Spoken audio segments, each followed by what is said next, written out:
Setiap periode sejarah Pancasila memang kerap dibenturkan dengan ideologi lain. Pada 18 September 1948, Musso mencoba mendirikan negara Soviet Indonesia dengan melakukan pemberontakan bersama PKI.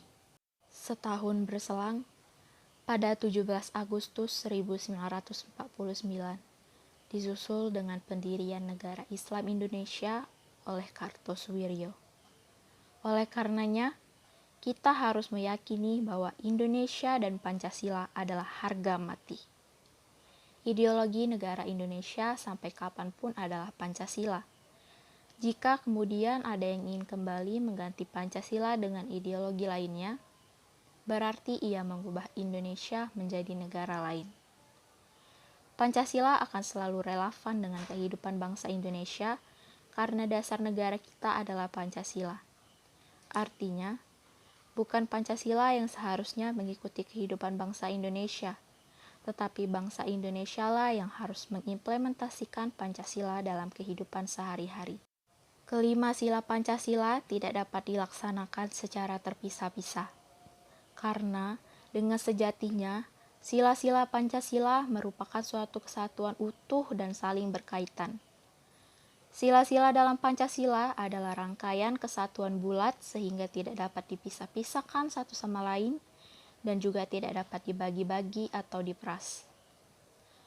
Kini, di mana tidak ada lagi batas antara negara, dampaknya akses terhadap kebudayaan lain, baik positif maupun negatif, termasuk ideologi lain yang bertolak belakang dengan Pancasila semakin mudah. Oleh karena itu, membaca dan memahami kembali fungsi Pancasila adalah hal yang harus dikedepankan agar nilai-nilai Pancasila dioperasionalkan dalam realita kehidupan berbangsa dan bernegara oleh setiap individu. Pancasila harus mampu melewati alur dialektika peradaban yang menguji ketangguhannya sebagai dasar filosofis bangsa Indonesia. Pancasila tidak boleh tenggelam dalam pusaran sejarah dan berhenti di salah satu terminal sejarah peradaban saja.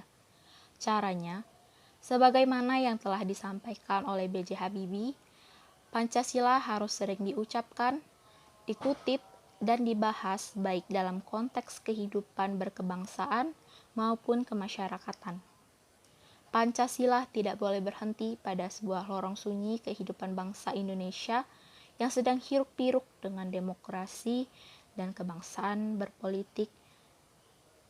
Tepat kiranya ketika pada 1 Juni 2016, Presiden Joko Widodo menandatangani Keputusan Presiden Nomor 24 Tahun 2016 tentang Hari Lahir Pancasila, sekaligus sebagai hari libur nasional yang mulai berlaku sejak tahun 2017. Dengan tujuannya agar generasi muda segera tersadar akan pentingnya Pancasila dalam kehidupan. Pancasila dan generasi muda.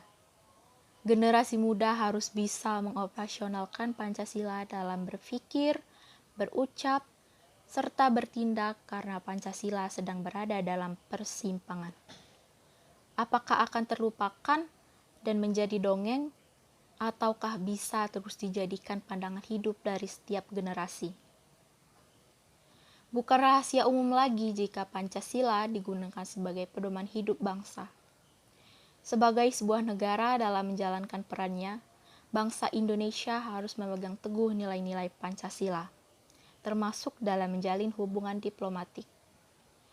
Kemudian, Pancasila juga digunakan sebagai jiwa bangsa, digunakan sebagai kepribadian bangsa, sebagai sumber hukum yang berlaku di Indonesia, serta Pancasila sebagai cita-cita bangsa.